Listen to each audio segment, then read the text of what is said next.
What is going on, guys? It's Razr here, coming at you back with another video, and today I wanted to talk about the status of folding phones right now in 2020, because folding phones had a big year last year, but in 2020 it's going to continue on, but where are they at? Let's find out.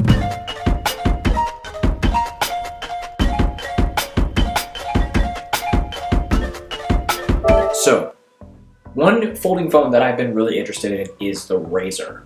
So if you saw my smartphones of 2019 video, you know that I gave the Razr my biggest hype or my biggest excitement award. It's a phone that brings a lot of nostalgia, but a remake in 2019. And that is the new Motorola Razr. Look, I've never been excited about a phone this much. And I don't regret giving it that because I was legitimately really excited about the Razr. I thought the thing was dope. Because, I mean, it's the Razr, a remake of a phone legend. And I mean, I'm still kind of excited about it, but the excitement has died down over the past couple months. Let's see what it's about. After checking out the Razr in stores and kind of getting my hands on it, there's some shortcomings with this Razr, and I've kind of came to the conclusion that the concept is where it needs to be. The concept doesn't have any means of changing, but Motorola's execution was a little bit off. I think they could have done a little bit better. I think there's a few things that they didn't quite hammer down correctly. And if you especially compare it to the Samsung Galaxy Z Flip, there's a lot of things it's missing. Let's actually go back to the first major year for folding phones, which was last year. Wait, hold up. No. 2019 was not the first major year for folding phones. It was actually back in late 2017 with the ZTE Axon M. I don't know if you guys remember that, but that was a dual screen kind of backwards folding phone, and it was an AT&T exclusive here in the US. But I thought it was legitimately pretty cool. I thought the Axon M was pretty cool. But it didn't sell a ton, and it was actually kind of on the cheap end compared to what these folding phones were going for. It was like, what, like $500-600? Actually, let me check on that. So the Axon M, it had dual 5.2-inch displays with a 1080p resolution, a 20 megapixel camera, 4 gigs of RAM with Snapdragon 821 chip. So it was actually pretty high end, but not the highest end. And a 3,180 milliamp hour battery, pretty good. However, it shipped with Android 7.1.2 Nougat, and it wasn't the cheapest thing. It was actually around $730. But it was actually still something legitimately pretty cool. So yeah, the Axon M, I feel like kind of started the trend and kind of created a wave for these folding phones to start. But 2019 was the year of folding phones. So there were 5 major folding phones. We had the garbage Royale Flexpai, the recalled Samsung Galaxy Fold, the delayed Huawei Mate X, the upcoming Microsoft Surface Duo, and the released Motorola Razr. Let's actually take a little trip down 2019 road for folding phones. First folding phone we saw was the Royale Flexpai, which pretty clearly had a rough start from the beginning. So the Flexpai was shown at CES last year, and the demos looked like hot garbage. The structure of the phone looked like hot garbage, and the company Royale, their perspective on the phone, it just didn't make any sense. Probably because they were trying to hide the fact that they knew this phone was hot garbage. The Flexpai then got into reviewers' hands around July last year, and judging by Marquez's face here. Yeah, can you hold on one second? I gotta unfold my phone real quick.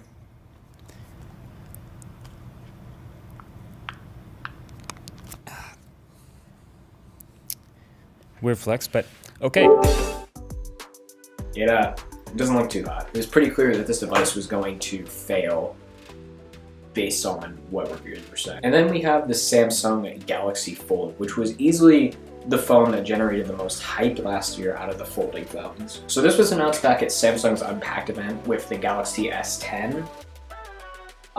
So same event where they unveiled that whole lineup. And it got into reviewers' hands in late April last year, but then it started to have some issues. If you guys remember from my smartphone awards, I do not like the Galaxy Fold. I think for $2,000, you could get something way better for a lot less.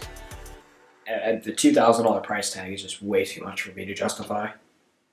That's why I don't recommend it. Samsung has just recently put out their second folding phone called the Galaxy Z Flip, which I think is way better than the original Fold in a lot of ways. Let's hope it doesn't get recalled. That would actually really suck. Oh god. And then we have the Huawei Mate X, which got delays and delays. And after the delays, it just kind of stayed quiet and under the radar. Like, nobody really talked about it after the delays. Now, that could have something to do with Huawei's United States restrictions and them being banned here in the US. Although, Android Authority did post a video of them spending 2 hours with the Mate X back in September, so that's the thing, I guess. Huawei has also recently released their second folding phone, the Huawei Mate XS. Yes, it is actually XS and not 10S, Apple. And it looks pretty similar overall to the Mate X, but I can't really get my hands on it because, well, one, right now, I'm stuck at home and quarantined, which you should be doing as well. Stay home, wash your hands, you know, take all the CDC's recommendations, and don't get your information from me. Another reason that I can't see the Mate XS is because Huawei isn't allowed to sell phones here. They're restricted, which they shouldn't be because they make great phones. And then we have the Microsoft Surface Duo. What? Microsoft? Making another phone? After the catastrophic failure that was Windows Phone? Alright, so this got announced back at Microsoft's Surface event in October alongside the Surface Pro 7, Surface Laptop 3, and the Surface Pro X. And this phone hasn't been officially released yet, but Microsoft did give it a 2020 release date, so when exactly in 2020? We still don't know. I'm actually really excited to see what Microsoft is going to bring to the table with this new folding phone. They also don't have price on this phone yet. We barely have any information. Microsoft only put it on a developer's radar at that event to make it to really kind of get developers started on getting stuff ready for this phone. And lastly, we have the Moto Razr. Easily the most nostalgic of the foldables, well, the only one that's nostalgic of the foldables. This got announced at Motorola's special event, which had probably the worst lighting ever. So I'm gonna go ahead and apologize right off the top for the absolute worst lighting conditions I have ever seen in a hands-on area. The terribly lit hands-on area opposite of a well-lit room. Back in November and got into stores in late January. And people started speculating that the Razr was going to be delayed until March. Yeah, that didn't happen. It's at my local Verizon store. Proof. There you go. And so far this year we have the Galaxy Z Flip and the Razr. Also Mate XS, but we're not going to talk about that one today. What I want to go ahead and do here is compare the Z Flip and the Razr, because the Z Flip wins in a lot of ways. The Razr has a ton of shortcomings. That's why I came to the conclusion that Motorola's execution wasn't quite right. Nostalgia factor or excitement factor is easily a win for the Razr because, well, I mean, the Razr was a legend. None of Samsung's like flip phones were ever that legendary. I mean, like, what Samsung flip phone was really that legendary? Or what basic phone from Samsung was legendary? Like, you have phones from Samsung like the Trance, but that was never that legendary. Or the Intensities, but these were never that legendary. Or their Windows mobile devices like the Blackjack, but those were never that legendary. So that's an easy win for the Razr. But in almost every other way, the Z Flip destroys the Razr, starting with the price. So folding phones, they started away at $3,000, then down to $2,400 with the Huawei Mate X, then down to $2,000 with the Galaxy Fold, then $1,500 for the Razr, and then $1,380 for the Z Flip. It's weird that Moto has a higher price considering their specs are worse, like a bit worse. I honestly think the Z Flip's price at $1380, while it's still really expensive, I think it's actually kind of easy to justify. I don't think it's completely unreasonable.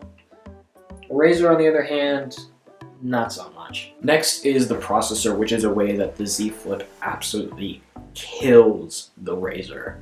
So the Razr has a Snapdragon 710. That's a mid-range chip from 2018.